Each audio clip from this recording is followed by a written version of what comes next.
Hello and welcome back to News World. You're on News of Africa, Channel 405. Thank you for joining us this evening. I am joined in studio by Victor Kgomoeswana, as well as the South African Forum of Civil Engineering Contractors, the President, Vice President rather, Marina Dumakude, as well as Webster Mfebe, who is the CEO of SAFCEC. Thank you, lady and gentlemen, for joining us this evening as we're unpacking some of the infrastructure issues around the continent, particularly in South Africa as well. And before the break, we were talking about some of the challenges or some of the costs involved that we overlook. I mean, Victor, you had written a very interesting piece about the skill shortage and how engineers don't have enough work. Marina, you echoed some of those sentiments, and we were discussing the China Road and Belt Initiative and the costs that comes with that.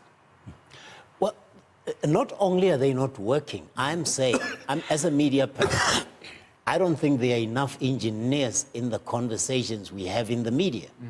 Because remember, you can't again just have politicians and marketers contributing to the discussion.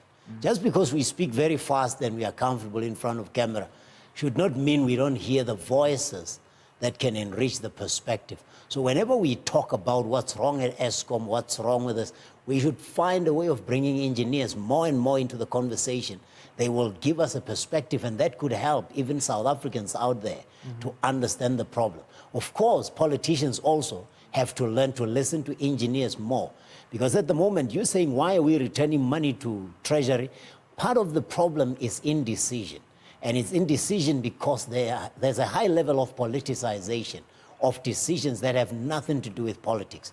We're hearing about how water is becoming a problem. There are small water projects that could involve harvesting rainwater or other natural streams, but because we are stuck on building big mega dams, we are unable to, in local municipality or at that level, decide on what we're going to do with the water bodies that are there. So that's how we ended up with the ESCOM situation, because we postpone and postpone and postpone because the people who are technical experts are not being listened to.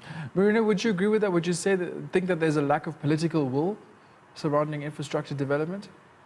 I think there is a lack of political will, but I also want to agree with him in a sense that we're not calculating the costs of importing everything. We usually talk about a skills deficit in South Africa. I actually don't concur with that. I'd like to invite people to go to Wits on graduation day at the engineering school. Universities are spitting out engineers, so many of them. And when they come out, they don't have work. So what I'm saying is that we don't have a shortage of engineers. We have a shortage of work for them. We have a shortage of skills development for them. So what happens is they come out and others end up being in the financial space and other spaces simply because they don't have space for them to hone their skills. When you look at SOEs in the past, I mean, engineers knew that when they leave varsity, they go to ESCOM or they go to SAS or whatever. Right now, those SOEs don't have capacity to take them in. They're in trouble. They're in trouble. So we having, I wouldn't say it's not a qualification kind of thing. It's about skills and development and getting people to work in order for them to be able to produce for the country. So in terms of political will, we are not focusing on the right things. We want to do infrastructure, but I think we need to come back and start to look internally. Let me give you an example. When I worked for one of the SOEs, for example, I worked for ESCOM. I worked for greybeards. Those are people who, when you're sitting with them around the table, they would tell you about all the power stations that they built. Fast forward, when we want to be doing new power stations, we have to be getting foreign companies to come and do it for us. What has happened with the training of engineers so that we are able to do these things for ourselves? And we have to get these foreign engineers and foreign help because our engineers aren't trained to do those things. They don't have the skills. You can't train engineers without giving them the possibility. You know, when we built the Gautrain, how many welders were imported from China? Now, you got to tell me this. Welding is not rocket science. Yes, there are different levels of welding. And I'm sure you can give the very welders some training for 6 months even, so they are able to do that higher level. There's just not enough will to grow that skill. There's no way in the world you can justify importing welders.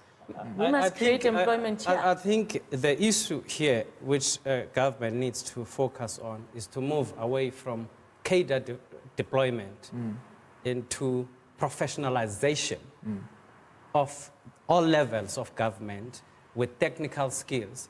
If you look at a typical municipality, you go there, you'll find that the head of engineering services is not even an engineer.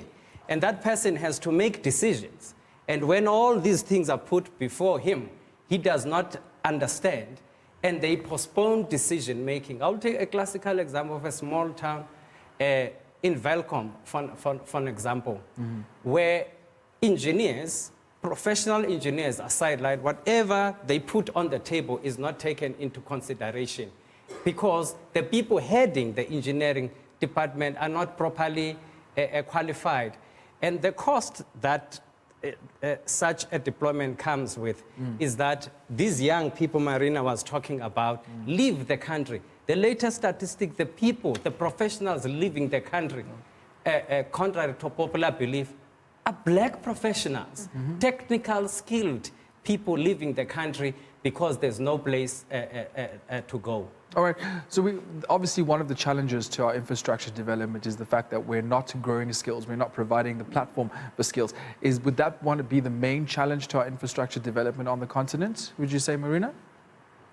I would say it's skills, but secondly, we must also look at gender issues and access to work. Okay. So once we've got trained people, we need to then make sure that there's work for them to do.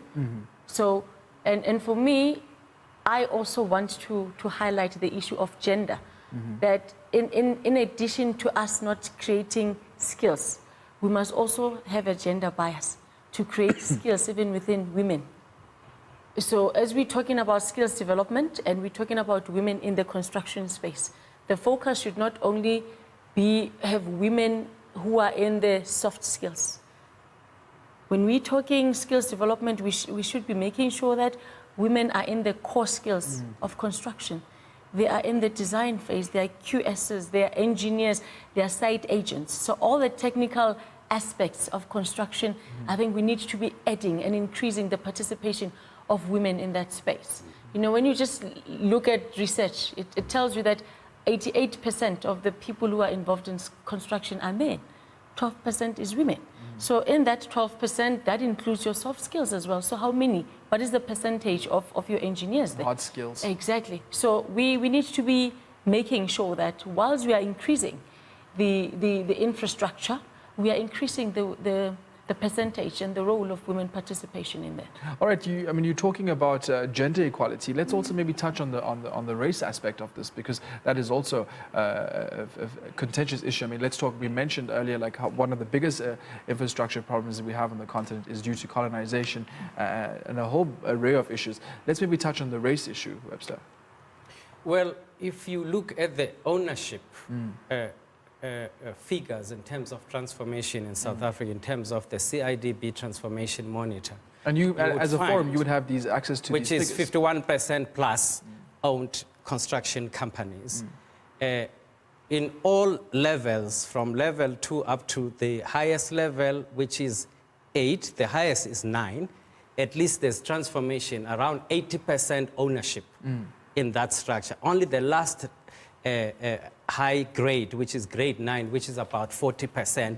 And it is just not a mile away. And that can be fast-tracked by making sure that work is given to the highly rated black-owned construction companies in order to get into that space of the remaining mile of level 9 in the grading system. However, that is not the only problem, but also management control. When you look at various companies, you need to see more black people as CEOs of listed companies. But sadly, over the past 2 to 3 years, we've seen black people appointed in construction companies that are already dying. And those companies in business rescue are dying in their hands.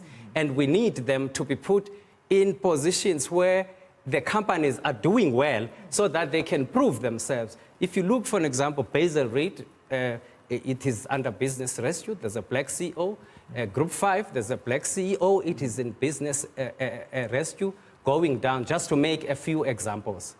Okay, you know, I also want to talk about infrastructure as a whole. Like, you travel overseas, you travel outside of the continent. I mean, you see infrastructure and you see how things seem to be working there on a different level. Do you also think it's the lack of political will and the lack of commitment to growing skills here and to like really improving our infrastructure is because people on the continent also are not aware of what's out there and what the country could victor, what the continent could be? I would say it's an appreciation of the value of infrastructure in capital formation.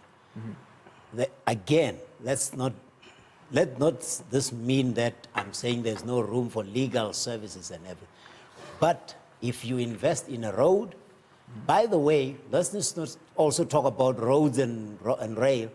In the fourth industrial revolution, there's a lot of infrastructure investment in the fixed infrastructure that will make mobile telephony to work. Yes. Remember, to make cell phones work, you invest a lot in fixed infrastructure, right? So that you allow people to move around. Now, we're talking 5G now. 5G allows more towers to be put in close proximity because they are smaller, they are faster, the phones that are going to be able to, because everything is moving online. And as Webster was talking about, schools are part of the infrastructure development. That's part of social infrastructure and healthcare for the majority of South Africans. Now, don't get me started on race. Black people are 90% of this country. Now, imagine you have a soccer team or a netball team with 10 players. 9 of them are black, and you keep all of them out of the game. You're trying to win with 1 player out of 10. That's the short-sightedness of the lack of transformation. You are denying your continent, you are denying your country the opportunity to grow a market among 9 out of 10. 9 out of 10 people. You're hoping to win with 1 person out of 10 while leaving 9 out of the game. It's beyond dumb. There we go. Victor Kgomoeswana, as well as Marina Dumakude and Webster Mfebe of SAFCEC, shedding some insight in some of the infrastructure challenges on the continent. Thank you for joining us this evening on News World. Thank you.